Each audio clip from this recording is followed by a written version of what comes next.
भाई बहनों, हम प्रभु का धन्यवाद देते हैं आज के इस नए दिन के लिए। आज 25 अप्रैल 2020 की तारीख है और शाम के 6:30 बजे हम आपसे मिल सकते हैं। प्रभु का धन्यवाद देते हैं कि इन दिनों में प्रभु हमसे बातचीत कर रहा अपने वचन के द्वारा। अब मुझे आशा है कि हम सब उसके वचन पर गौर करते हैं और उससे आशीष प्राप्त कर रहे हैं। आइए आज के मरण के लिए हम प्रार्थना करें प्रभु से और उस आशीष मांगे। स्वर्गीय पिता, आपका धन्यवाद देते हैं आज के इस नए दिन के लिए जो आपने दिया।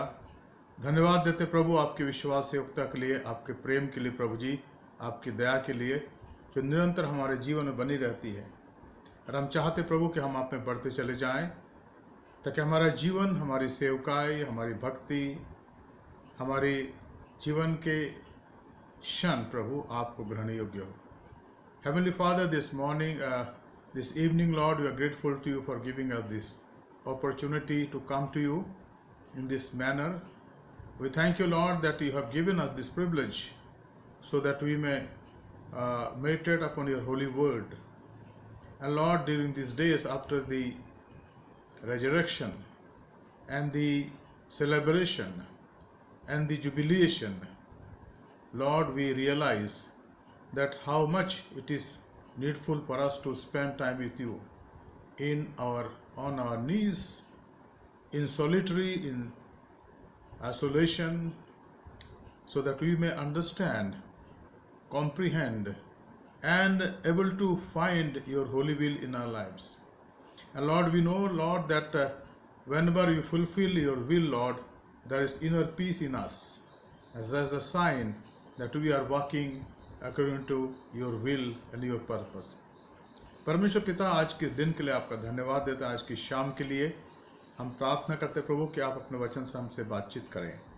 हमारे उद्धारकर्ता प्रभु यीशु मसीह के पवित्र नाम से मांगते हैं, आमीन। Dear friend, I am sure that all the members of Apostle Methodist Church, including all the members in English congregation and Nepali congregation and Hindi congregation, we are doing very well. Yesterday we had a funeral. Mr. Julius, they live in Malay Mandir area, and his grandson of 20 days passed away. And we were in Paharganj cemetery for the funeral.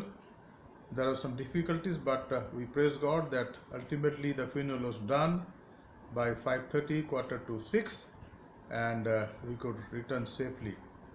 But let's pray for this grieved family so that God's peace may dwell in their hearts. The parents of this child who is no more, the grandparents and all the relatives. Tomorrow there will be a memorial service and at 5 o'clock, but as we know that very less people are allowed, so few people will be there to console them and pray for them. So in your home, please pray for this dear family, and so that they may feel the presence of God in their life, where they have lost this great loss, a great loss in their family, where their grandson is no more. But we know, Lord, that he is with Jesus, and praising him in the great multitude of the angels. हम धन्यवाद देते हैं हमारे इस परिवार के लिए जिनके अंदर परिवार में दुख हुआ कल, यानी 24 अप्रैल 2020 को। मिस्टर जूलियस की फैमिली, जिनके पोते को प्रभु ने बुला लिया अपने पास, जो केवल 20 दिन का था। प्रार्थना करें कि प्रभु उनको शांति दे, उन पर अनुग्रह करें। Now let us look to the word of God. आज के पाठ को हम पढ़ेंगे जो पाया जाता है मत्ती रचित सुसमाचार उसका 9वां अध्याय, उसके 35 से उसके 38 पद तक। For today's meditation, I have selected the portion which talks about Jesus' responsibility and how he went about preaching the kingdom of God, which is found in St. Matthew's Gospel, chapter 9, 35 to 38. ये पाया जाता है मत्ती रचित सुसमाचार उसका 9वां अध्याय 35 से 38 पद। और मैं जानता हूं कि प्रभु इससे आपसे बातचीत करेगा और हम सब प्रभु के निकट होंगे और उसकी महिमा कर सकेंगे।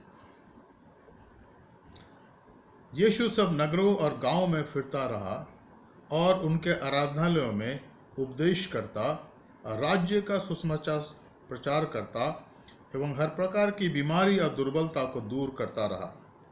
जब उसने भीड़ को देखा तो उनको लोगों पर तरस आया, क्योंकि वे उन भेड़ों के समान जिनका कोई रखवाला ना हो, व्याकुल और भटके हुए से थे। तब उसने अपने चेलों से कहा, पक्के खेत तो बहुत से हैं पर मजदूर थोड़े हैं, इसलिए खेत के स्वामी से विनती करो कि वह अपने खेत काटने के लिए मजदूर भेज दे। We read in English also. And Jesus went throughout all the cities and villages, teaching in their synagogues and proclaiming the gospel of the kingdom of God and healing every disease and every affliction. When he saw the crowds or multitude, he had compassion for them, because they were harassed and helpless, like sheep without a shepherd. Then he said to his disciples, the harvest is plentiful already, but the laborers are few. Therefore pray earnestly to the Lord of the harvest to send out laborers into his harvest. ये जो पाठ आज पढ़ा गया हमारे सामने, इस पाठ के अंदर बहुत सी बातें जिस पर आज हम गौर करेंगे और मैं चाहता हूं कि आप इस पर ध्यान दें। Now, why am I relating this lesson in the resurrection? Because before resurrection, when Jesus spoke to his disciple about the harvest, which is ready, at the time they were not able to understand. They are not able to understand. They thought that he is talking to us something which is beyond our comprehension, and they were so reluctant because Jesus was with them. Great thing that we know that when Jesus was with them, some of the things that Jesus was speaking, it was a riddle for them and they took it lightly. प्रभु यीशु मसीह ने अपने जी उठने के पहले जब उस दुनिया में अपने चेलों के साथ थे 3.5 साल तक, तो उसने उनसे बहुत सी बातें कही और चेले उन बातों को सुनते तो रहते थे, लेकिन उन पर वो गौर नहीं कर पाते थे, क्योंकि वो जानते थे कि हमारे प्रभु हमारे साथ है, वो सारा कार्य हमारे साथ करेगा। हम देख रहे हैं, हम धन्यवाद देते हैं प्रभु का, उसने हमें बुलाया, उसने हमें चुना, उसने ठहराया ताकि हम उसकी सेवा करें, लेकिन प्रभु हमारे साथ है। और इसलिए जब प्रभु को क्रूस पर लटकाया गया, जब वो मारे गए और गाड़े गए और अपने मृत्यु के तीसरे दिन प्रातःकाल वो जी उठे, और तब 40 दिन तक अपने चेलों से मिलते रहे और उनसे कहा, जब वो इस दुनिया को छोड़कर जा रहे थे, कि तुम यहीं ठहरे रहो यरूशलेम में जब तक कि पवित्र आत्मा तुम पर ना आए, और जब पवित्र आत्मा तुम पर आएगा तो तुम सामर्थ पाओगे, मेरी बातों को समझने की बुद्धि तुम्हें मिल जाएगी, क्योंकि पवित्र आत्मा जो पैराक्लेटस है मेरी बातों से तुमको समझाएगा, और तब तुम मेरे गवाह होगे। कहाँ होगे? जहाँ रह रहे हो वहाँ पर, यरूशलेम में, यहूदिया में, सामरिया में और पृथ्वी के छोर तक।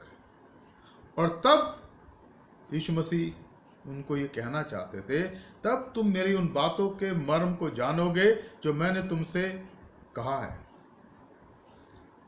The Lord was very much aware of the sentiments of these disciples, and therefore he spoke to them various times, and then also after his resurrection, when he was being taken up to heaven, his ascension. And then he said to his disciples, stay here in Jerusalem and wait for the empowerment of the Holy Spirit. He'll come upon you and you'll get power, and then you'll be my witnesses. Then you'll understand all that I have taught you past during this 3.5 years time when you were with me, and then you'll be my witness in Jerusalem, in Judea, in Samaria, and uttermost part of the world. And it happened, my friend. It did happen. Today, I like to share with you 6 things here. And I hope that you understand and we understand. Let us study together. Number 1, यीशु सब नगरों और गांव में फिरता रहा. Jesus went throughout all the cities and villages. Methodist pastors and Methodist preachers are called itinerant preachers. John Wesley, he prayed for them, and some of the people who were the elders or leaders, they placed their hand on the heads of these preachers or pastors, and they went about preaching, because John Wesley did the same thing. People said, the history says that he went about whole England and Ireland and Scotland for 6 lakhs mile on the with his horse, on the horseback, and he traveled to all these places. वो उसने यात्राएं करी, और जब उसने यात्राएं करी, लगभग 50 साल का ये समय था. बहुत से जगह उसने स्ट्रीट प्रीचिंग करी और लोग उसका विरोध करते थे. चार्ल्स वेस्ली गाना गाते थे और जॉन वेस्ली प्रचार करते थे. उन दिनों में माइक नहीं था और ना कोई ऐसी बात थी, उनको बहुत जोर से बोलना पड़ता था और लोग आके सुनते थे. लेकिन बहुत से लोग थे विरोध करा, और धीमे धीमे करके जिन्होंने विश्वास करा, जो प्रभु के पास आए, उनको उन्होंने शिक्षा दी, समझाया, क्लास मीटिंग में उनको बुलाया और तब उनको भेजा कि वो गांव-गांव में जाए और इस राज्य के सुसमाचार का प्रचार करें. यहाँ लिखा है, यीशु सब नगरों में गांव में फिरता रहा. Sometimes we don't go. Sometimes we think that people will come to us. No. People will not come to us. We have to go to them. I remember in the initial stage in my life, when I was very young, 18 years, and I decided to follow Jesus. And then I joined an organization called India Every Home Crusade. And from Jharkhand, which was Bihar at the time, district Pakur, I traveled to Jaipur, Rajasthan. And who was the motivator? Padri Motilal. At that time, he used to speak in Masi Vandana, so I used to listen to that program every morning, 6:45, and then I started writing to him, and he will give me reply in his postcard. So I said one day, respected sir, I have been called by the Lord to serve him. And he said, okay, if you want to serve him, I am giving you the address, go to Jaipur. So I decided to leave, and I left my home and arrived Jaipur on 2nd of February 1975. And then every day I was sent out in the teams. Sometimes I was the leader also, and we went to village in whole of Rajasthan, 20 districts of Rajasthan at that time. Out of 26 districts, in 20 districts I went, and we went to villages. What is our work? To distribute the tracts, darkness to life, Anka se Jyoti mein, and then spoke to people, numerous number of people, hundreds, thousands. And then in Delhi, there was a coverage that we were here in 1975, and then I was sent to Himachal Pradesh. I was a team leader in a particular district, Bilaspur, and we stayed there for 2 months. So every house we visited. Now don't ask me about the experience. Sometimes it was terrible experience. Even in Rajasthan, when we used to go, sometimes we walked, sometimes we rided this camel ride, went to village by after village, sometimes by cycle, but it was terribly hot, especially the area which is of Jodhpur area and of Hanumangarh area, of Sikar, Jhunjhunu, and other area. And once I remember that I was returning with a team. It was about 3 o'clock afternoon, and the thought came to me, and I said, Lord, why you have brought me here? So much of suffering, so much of problem, so much of confusion so much, Lord. And sometimes we are not received in the villages, but sometimes they welcomed us. Lord, I should go back and continue my studies in the college. And the word come to me in my heart, this is your place, don't leave. And friend, this is 45 years. मैं ये कह रहा था मेरे जीवन के बारे में कि मैं जब प्रभु की आज्ञा के अनुसार अपने घर से राजस्थान गया, और वो दिन था मैं जयपुर पहुंचा 2 फरवरी 1975, और हम लोग गांव-गांव जाते थे प्रचार करने के लिए। राजस्थान के 20 जिलों में गए, गाँव में गए, हम रहते थे 1 महीना, 1.5 महीना, 3 महीना एक तहसील के सेंटर में, और गांव-गांव रोज जाते थे। We started our ministry every morning by 8:30, 9 o'clock, and then come back by 6:30, 7 o'clock, exhausted. Then we'll cook our food, have bath, and then have devotion, personal devotion in the team, and then had our dinner, and then slept for the whole night. In the morning, again fresh. वो थकान जाती रहती थी, जबकि हम कई मीलों की यात्रा करते थे। कभी कभी साइकिल से हम जाते थे 15 मील 20 मील गांव में, जहां रोड का कोई पता नहीं था, ऐसे पगडंडी में घूमते रहते थे, पैदल जाते। प्रभु ने मदद करी, और उन दिनों में जो आशीष पाई वो आज तक मेरे जीवन के अंदर है। गांव-गांव में जाना, तो मैं इस बात को यहां महसूस कर सकता हूं कि प्रभु यीशु मसीह के अंदर एक बोझ पाया गया। वो गांव-गांव और शहर-शहर में फिरते थे। Of course, he was the Lord, so he had a band of disciples. They were with Jesus and they followed him. But what was their task? To proclaim the good news of the kingdom. The second thing we read here, और उनके आराधनालयों में उपदेश करता और राज्य के सुसमाचार का प्रचार करता। That was his work. क्या काम था उसका? Teaching in their synagogue and proclaiming the gospel of the kingdom.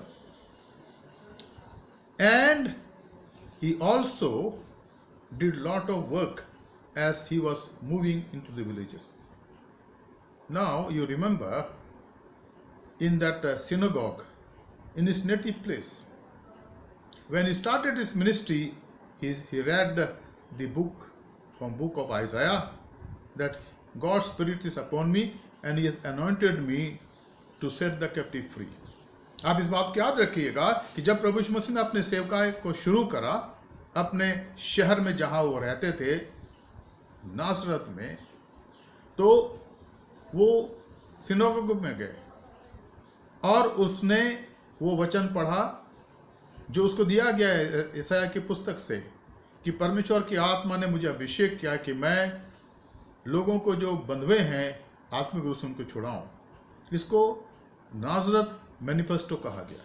This is called नाजरत manifesto, and he did exactly the same thing what he did in the villages. He preach in their synagogues about the kingdom of God. And what is the kingdom of God actually? The word of God is very clear when you talk about the kingdom of God and read about that, the kingdom of God. Romans chapter 14 and verse 17. The description of the kingdom of God is very clear here. And what is the kingdom of God? Kingdom of God, Bible says, for the kingdom of God is not a matter of eating and drinking, but of righteousness and peace and joy in the Holy Spirit. स्वर्ग का राज्य क्या है? स्वर्ग का राज्य, क्योंकि परमेश्वर का राज्य, स्वर्ग का राज्य खाना पीना नहीं, परंतु धर्म या धार्मिकता और मेल मिलाप और वो आनंद है जो पवित्र आत्मा से होता है। This is the kingdom of God. So Jesus was preaching and this disciples were listening to him all the time. They were listening to him and they will wonder कि what our master is. He always talks about something which is beyond sometime our understanding. He narrated about 24 parables. He narrated these stories, and he also gave discourse which is called the Sermon on the Mount.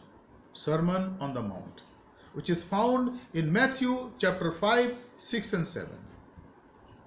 And this is called the constitution of Christian life. प्रभु यीशु मसीह ने अपने इस सेवकाई के दौरान स्वर्ग राज्य का प्रचार करा। और स्वर्ग राज्य क्या है? यहाँ लिखा है स्वर्ग राज्य का मतलब है ये खाना पीना नहीं है, इसका मतलब इस भोजन से नहीं है, इस क्षणिक जीवन से नहीं है, इससे बहुत ऊंचा, ये अनंतकालीन जीवन से है। और वो धार्मिकता है, मेल मिलाप है, और वो आनंद है जो पवित्र आत्मा से होता है। यह है स्वर्ग का राज्य। और इसी का प्रचार प्रभु यीशु मसीह ने करा और लोग सुनते थे। उसने कहा पहाड़ के ऊपर, जिसको पहाड़ उपदेश कहा गया, धन्य वे जो मन के दिन है, क्योंकि स्वर्ग का राज्य उन्हीं का है। The kingdom of God belongs to those who are in humble spirit. और फिर उसने कहा धन्य वे जो मेल कराते हैं, क्योंकि परमेश्वर के पुत्र कहलाएंगे। पद 9 5वें अध्याय का मत्ती।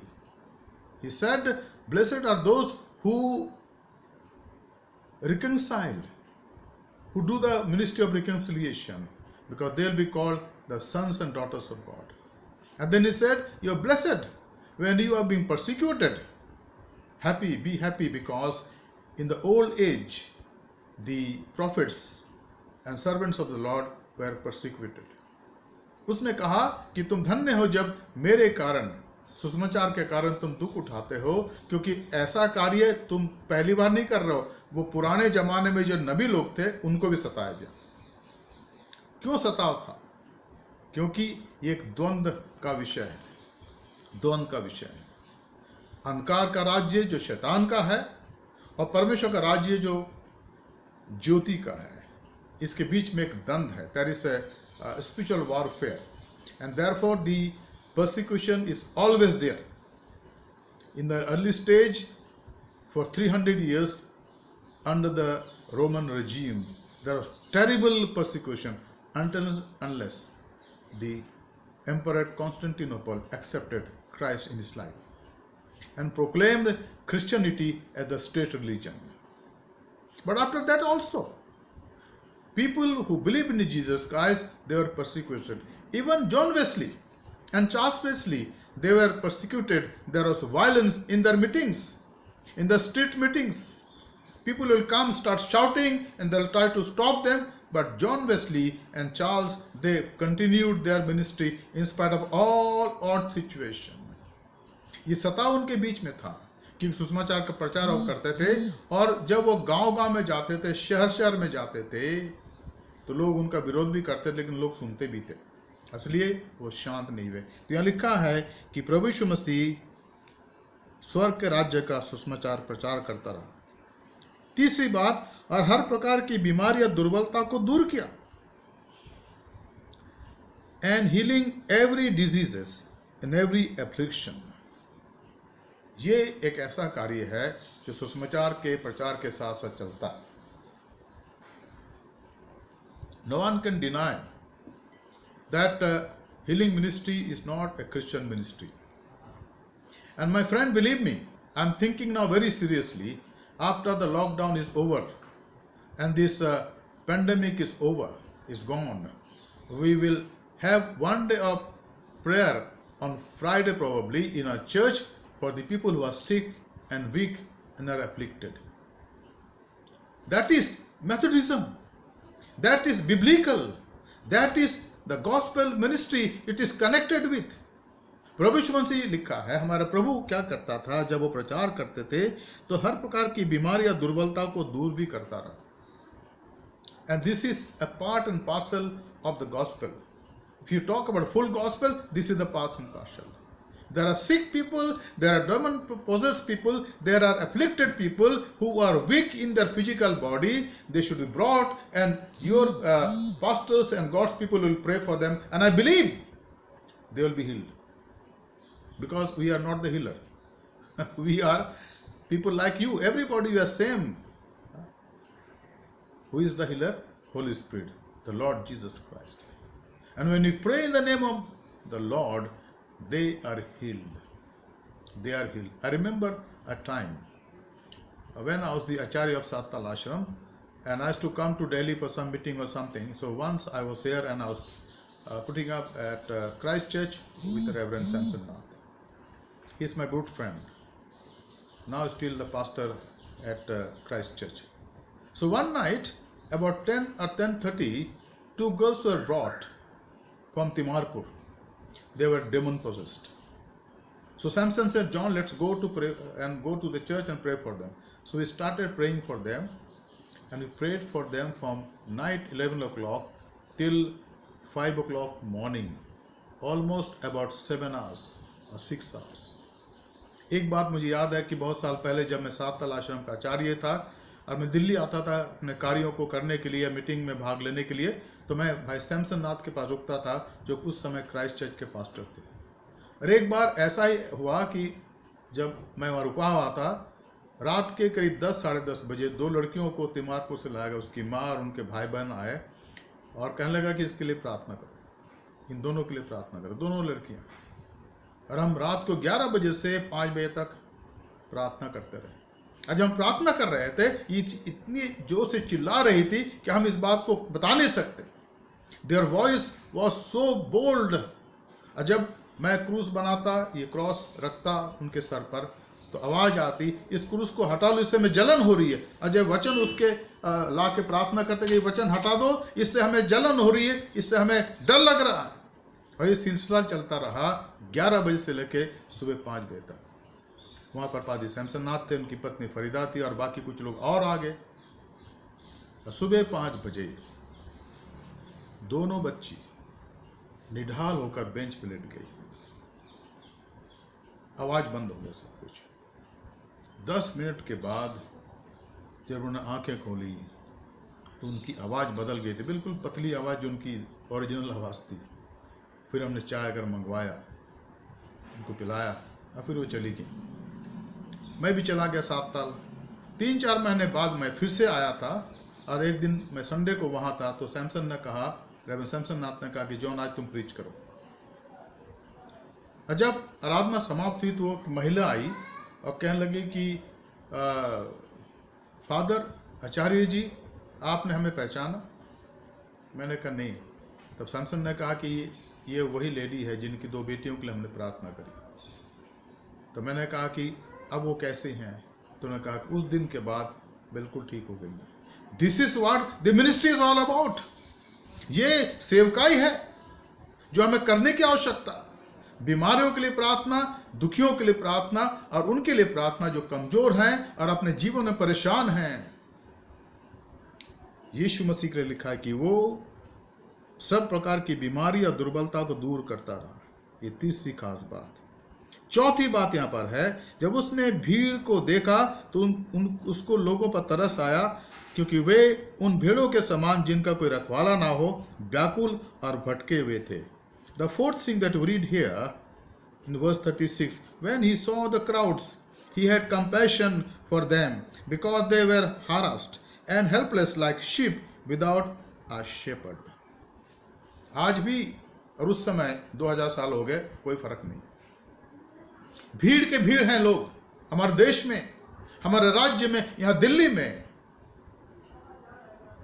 मैं शादरा में पास्टर था, शादरा मेथोडिस्ट चर्च में, और हर बुधवार को हमारी वहां प्रार्थना होती है, अभी भी होती है, जहां पर 40, 50, 60, 70 वो लोग आते थे जो दुखी हैं, परेशान हैं, बीमार हैं, और उनके लिए लिटरली हम प्रार्थना करते थे। तो मैं कहता हूं यहां पर भी प्रभु ने चाहा तो हर फ्राइडे को हम दुखियों के लिए प्रार्थना करेंगे, शाम को 6, 7 या जो भी टाइम होगा हम बाद में उसको डिसाइड करेंगे। लेकिन यहां लिखा है यीशु मसीह ने उन पर तरस खाया। जब भीड़ को देखा तो तरस खाया। वो तरस हमारे अंदर होने की आवश्यकता है। There should be compassion in our hearts, in our mind for the people who are afflicted. We have this Parvat camp for last 25 years. We want to see fruit. How many people have accepted Jesus in their lives? It should not be only to present report annually, but it should be a vibrant living ministry where the lives are transformed. जीवन बदल जाते हैं और लोग प्रभु को पहचान रहे हैं। ये होने की आवश्यकता है। और उसके लिए मन के अंदर तरस की आवश्यकता है, उनके साथ बैठने की आवश्यकता है, उनके घर जाकर उनके साथ बैठने की आवश्यकता है, उनके साथ प्रार्थना करने की आवश्यकता है, उनके साथ अगर वो चाय पिलाते तो चाय पीने की आवश्यकता है। कभी कभी हम घृणा करते हैं कि भाई वो गंदे रहते हैं, ऐसे हैं वैसे हैं। It is not our business. मेरे एक मित्र हैं डॉक्टर पीजी वर्गीस, अब वो बुजुर्ग हैं, यहाँ कुतुब मीनार के पास रहते हैं, डॉक्टर जोस कलीमल के बड़े भाई, और अपनी गवाही देते हैं कि जब वो जम्मू में थे, कश्मीर में थे, श्रीनगर में थे, प्रचार प्रभु ने उनको बोझ दिया तो लोगों के घरों में जाते थे, कहते थे कि कई घरों में तो मतलब लोग अनहाइजीनिक वे में रहते थे, लेकिन कभी भी उन्होंने घृणा नहीं करा। जो भी उन्होंने पीने के लिए दिया, खाने के लिए दिया, कहते थे कभी कभी तो आप खा नहीं सकते हो, सफाई नहीं, लेकिन दुआ के साथ हम खाते थे। उनके साथ हमें एकजुट होने की आवश्यकता है, उनके लिए हमारे मन के अंदर तरस होने की आवश्यकता है। तभी बचाए जाएंगे, तभी लोग प्रभु को जानेंगे।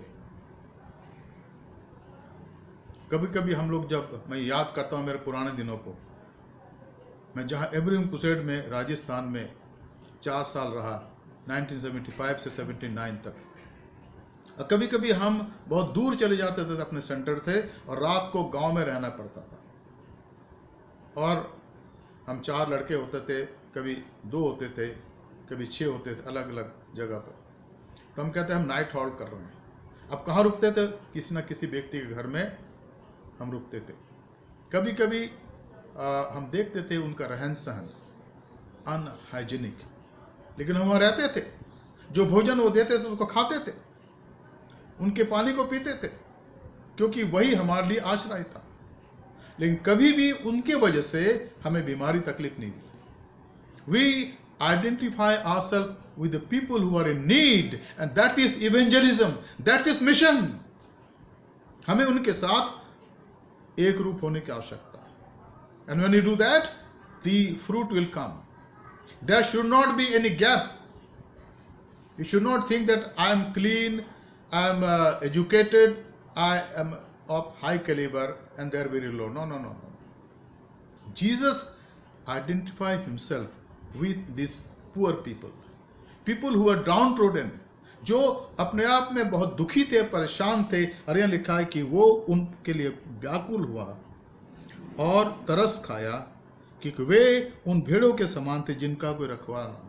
रखवाला तो यीशु मसीह है ना, उनके पास लाने की आवश्यकता। अभी भटके हुए हैं। यशायाह ने क्या लिखा यशायाह 53 के अंदर, सबके सब भटके हुए हैं। और भटकने का मतलब है बिना चरवाहे के इधर जा रहा है, कोई इधर जा रहा है। यही तो स्थिति हमारे समाज की है। वे लोग जो प्रभु को नहीं जानते हैं वो भटकते हैं इधर उधर, और उनको लाने की जिम्मेदारी प्रभु ने सुसमाचार प्रचारकों को दी है, आइटिनरेंट प्रीचर को दी है, मिशन में काम करने वालों को दी है। हमें उस बोझ को महसूस करना है। What is the burden? ये बोझ क्या है? To understand the heart beat of God.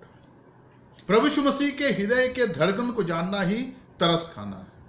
आपको पता है कि जब सन 62-63 में फ्रेंड मिशनरी प्रेयर बैंड की स्थापना हुई तो 3-4 लोग थे, डॉक्टर सम कमलेशन और डॉक्टर मिस्टर पैट्रिक जोशुआ और 2-3 मिस्टर पी सैमुअल और डॉक्टर एमिल जेबर सिंह।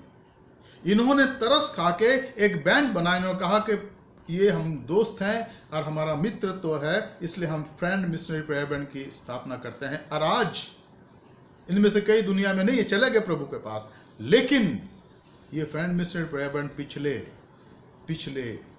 50, 55, 60 सालों से सुसमाचार का प्रचार कर रही है। ट्राइबल के बीच में, गांव में, देहातों में। एक और संस्था हमारे सेमिनरी के अंदर बनी जिसका नाम है इंडियन इवेंजेलिकल मिशन। मैं पढ़ता था साउथ इंडिया बिब्लिकल सेमिनरी बंगारापेट, जो बेंगलोर के पास है, और डॉक्टर थियोडोर विलियम वहां पढ़ते थे। अब प्रभु ने उनको बोझ दिया कि वो IM की स्थापना वहीं करे। SIBI तब नाम था, साउथ इंडिया बिब्लिकल इंस्टीट्यूट। अब वो SIBS हो गया। इनका भी यही काम है। आज IM के कितने मिशनरीज हैं जो भारत देश के गांव में हैं, ट्राइबल के बीच में हैं और बाहर भी हैं, क्या कर रहे हैं? Identifying themselves with the people among whom they live and to bring them from darkness to light. मेरा मित्र जिसके साथ मैं 4 साल पढ़ा, भाई शैलेश अमीन, ये अहमदाबाद के रहने वाले और मैकेनिकल इंजीनियर, और वहाँ के वाटवा के अंदर जहाँ रेलवे का बहुत बड़ा काम है वहाँ वो काम करते थे। और मुझे बता के मेरे साथ पढ़ते थे वो सेमिनरी के अंदर 4 साल। John, you no, at that time in 78 or before that, when I joined this railway work as a mechanical engineer, there are 29 people under me. So I had a great future in my life. I was mechanical engineer, and if I had stayed there, I would have become something else. But one day, in Maninagar Methodist Church, Ahmedabad, doctor Theodore William के, और उन्होंने प्रचार करा कि हमें जवानों की आवश्यकता है जो बस्तर में सेवा के लिए अपने जीवन को दे। और उन्होंने कहा कि John, you know, in one of those meetings I raise my hand, I said, Lord, I will go to Bastar, and then I resign. उन्होंने कहा, और फिर इस्तीफा देने के बाद उस काम से उस समय हजारों कमाते थे, रिजाइन दे दिया और अपने घर में जाके पिताजी से कहने लगे, father, mother, I have resigned. तो पिताजी बहुत नाराज हो गए। उन्होंने कहा, तेरे को पढ़ाने के लिए हमने इतना पैसा खर्च करा, तू इंजीनियर है और तू रिजाइन दिया बिना पूछे, क्यों दिया रिजाइन? प्रभु के काम को तू काम करते करते कर सकता था, वाटवा में कर सकता था, अहमदाबाद में कर सकता था, रिजाइन क्यों दिया? उसने कहा, डैडी, प्रभु ने मुझसे बात करी है, मैं बस्तर जाऊंगा मिशनरी के रूप में। So he came to Bangarapet, and I tell you, on the day I arrived Bangarapet from Jaipur, he came to receive me in Bangarapet railway station.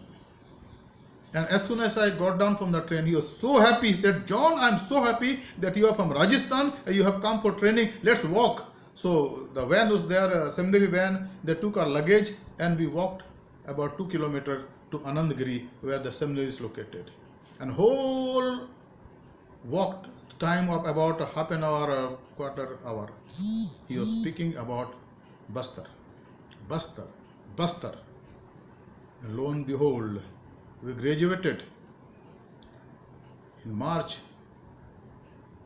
1983.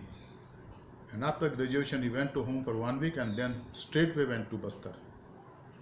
Later on, we married Pearl Sheila, who was a BSc nurse and serving in a hospital in Gujarat that was also controlled by IEM.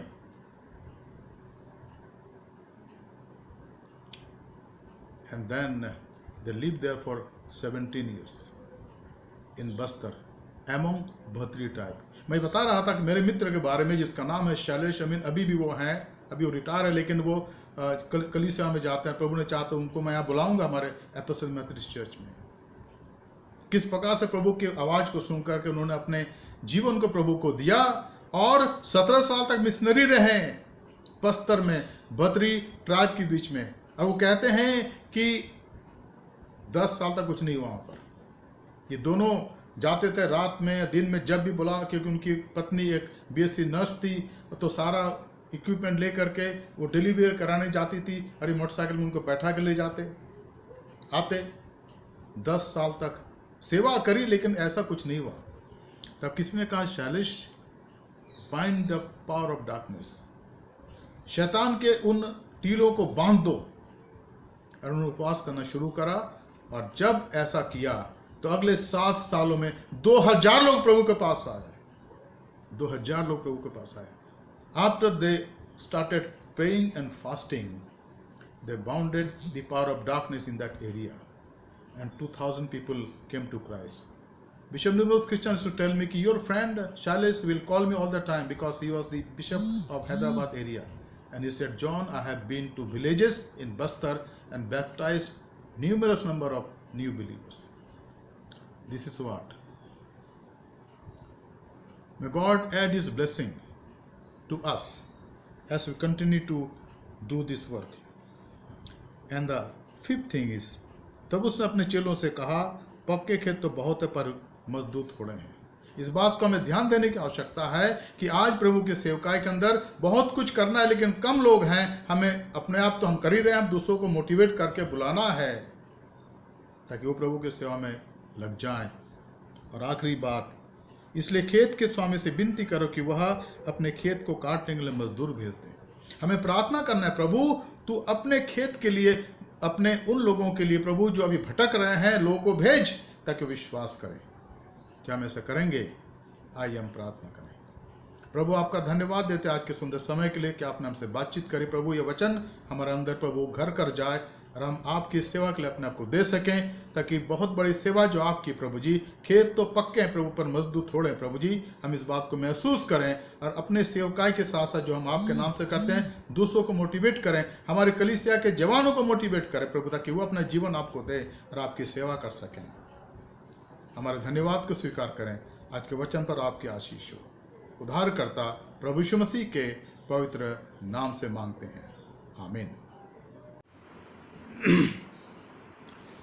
ये coarse है जो हम गाएंगे इस समय प्रभु की महिमा के लिए।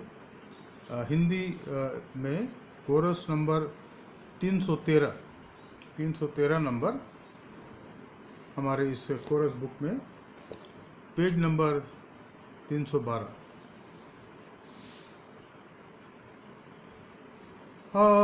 जल कल रब तक यीशु एक सा है, हम बदलते वो ना कभी, उसके नाम की जय, उसके नाम की जय, उसके नाम की जय।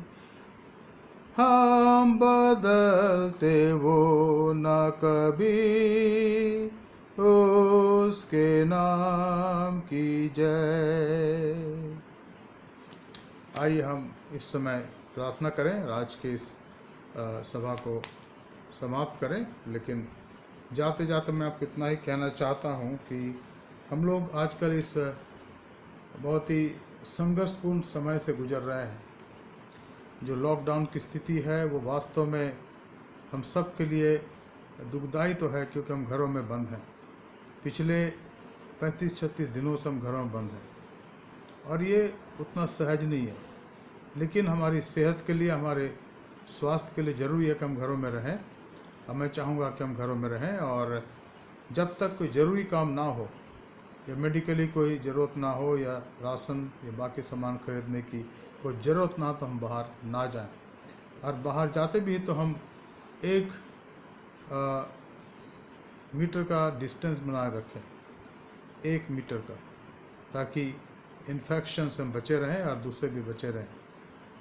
साथ ही साथ कल प्रभु का दिन है, 26 अप्रैल 2020, और हमारी आराधना जो प्रभु के नाम से करते हैं ठीक 10 बजे शुरू होगी। मैं चाहूँगा कि उसमें आप भाग लें और आशीष को प्राप्त करें।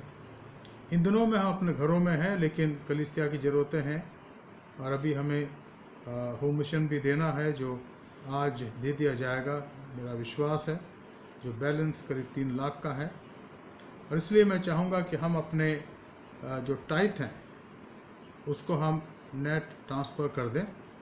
नंबर आपको दे दिया गया है हमारे इस व्हाट्सएप में, और आज मैं देखूंगा कि नंबर दोबारा इसमें हम फ्लैश करें, ताकि इससे आपको मदद हो और आप जो भी आपका प्लज है उसको आप दे दें। और एक नोट डाल दीजिएगा मुझे कि ये हमारा चर्च फंड इस महीने का है जो हम दे रहे हैं, ताकि उसी प्रकार से आपको रसीद दी जा सके। इस पर हम ध्यान देंगे। साथ ही साथ जो प्रभु के लिए हम भेंट अपने घरों में दे रहे हैं, रविवार का जब भेंट के लिए प्रार्थना होती है तो उसको रख कर हम प्रार्थना करें, कटोरे में रखें, और जब प्रार्थना हो जाती है तो उसको एक लिफाफे में रख कर बंद कर दीजिए। और अपना नाम लिखिए, हेड ऑफ़ द फैमिली का, डेट लिखिए और अमाउंट लिखिए, ताकि जब सब कुछ सामान्य हो जाए, जब भी हो, हम सब उसको अपने भेंटों को चर्च में लाएं और सब उन लिफाफों को वेदी पर लाएंगे और पादी साहब उसके लिए दुआ करेंगे। तो ये हम ध्यान रखें, और साथ ही साथ हम बुजुर्गों का ध्यान रखें जो हमारे परिवारों में हैं, हमारे बच्चों का ध्यान रखें कि उनको एक्सपोजर ज़्यादा ना हो बाहर, वो घर के अंदर ही रहें और अधिक से अधिक बाहर आंगन में घूम सकते हैं, लेकिन अपने आप को संभाल कर रखें। गर्म पानी पिए ऐसा तो मैं नहीं कहूँगा, लेकिन क्योंकि गर्मी है, लेकिन फिर भी अगर आप पी सकते हैं तो पिए, क्योंकि गर्म पानी से ये जो बताया जाता है कोरोना वायरस जो है उसका प्रभाव शरीर में कम हो जाता है। इन बातों को ध्यान में रखिएगा, और बाकी सब कुछ ठीक है। मैं सोचता हूँ कि और कोई समस्या नहीं है, सब ठीक है। जैसे जूलियस के परिवार के लिए प्रार्थना करें जो मलाय मंदिर में रहते हैं, जिनका पोता कल प्रभु में सो गया, केवल 20 दिन का था, और कल शाम को ही पहाड़गंज सेमेट्री में उसका फ्यूनरल हुआ। तो हम इस परिवार के लिए खास प्रार्थना करें कि प्रभु उनको शांति अपना अनुग्रह प्रदान करें। Friends, we have various needs to pray for, specially pray for Mr. Julius of Malay Mandir. Yesterday, their grandson passed away. That grandson was only of 20 days, and we had the funeral at 5:30 at Paharganj Cemetery yesterday evening. So please continue to pray for the peace of God, that it may reign in their lives. And tomorrow there will be a small meeting, and at 5 o'clock at the residence, where there will be very less number of people participating, and I have instructed our assistant pastor to take care of that meeting tomorrow at 5 o'clock. You stay at home, but please pray for this dear family.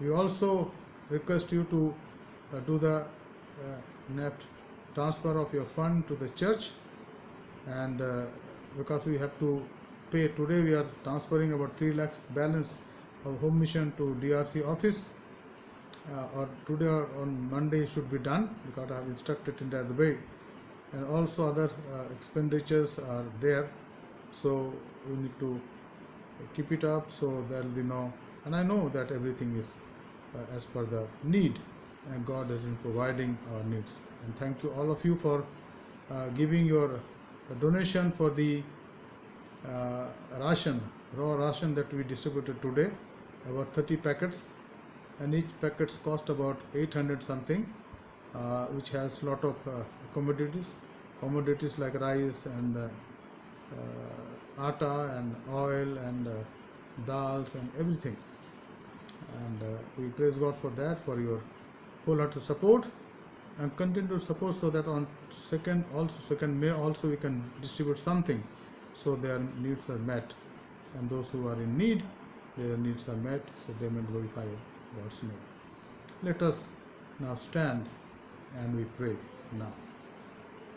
We thank you, Lord, that you blessed us as we worshipped you today, and I know, Lord, that during these days, as these are very hard and crucial days, Lord, we sometimes become discouraged, because being here at home for last 35-36 days, and cannot travel, cannot go anywhere, cannot visit our friends or relatives or parents or dear ones, Lord, but we are at home, our home.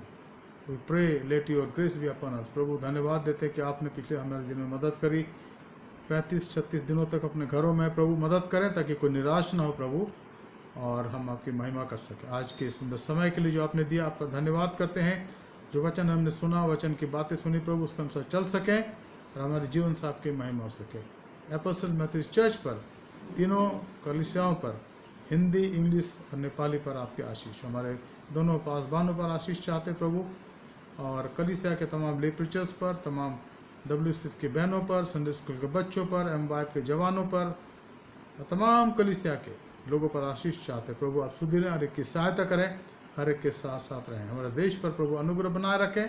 हमारे देश के राष्ट्रपति, प्रधानमंत्री, राज्यपालगण, मुख्यमंत्रीगण, MPs, MLAs, सेना के जवान, police के जवान, तमाम लोग प्रभु, IAS, IPS ऑफिसर्स और उन सब के और भी जितने ऑफिसर्स प्रभु, हर एक को संभाला, हर एक की सहायता करें।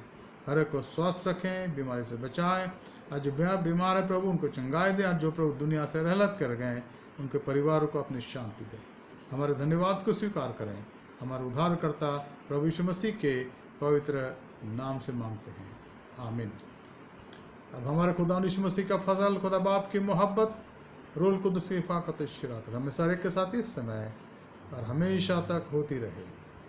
And now with the grace of our Lord Jesus Christ, love of the Father, and sweet communion of the Holy Spirit rest and abide with all of us now and forevermore. Amen. Jesus is Lord. यीशु ही प्रभु है। प्रभु आपको आशीष दे। कल आराधना जो रविवार की है, सप्ताह के पहले दिन की है, सुबह 10 बजे होगी।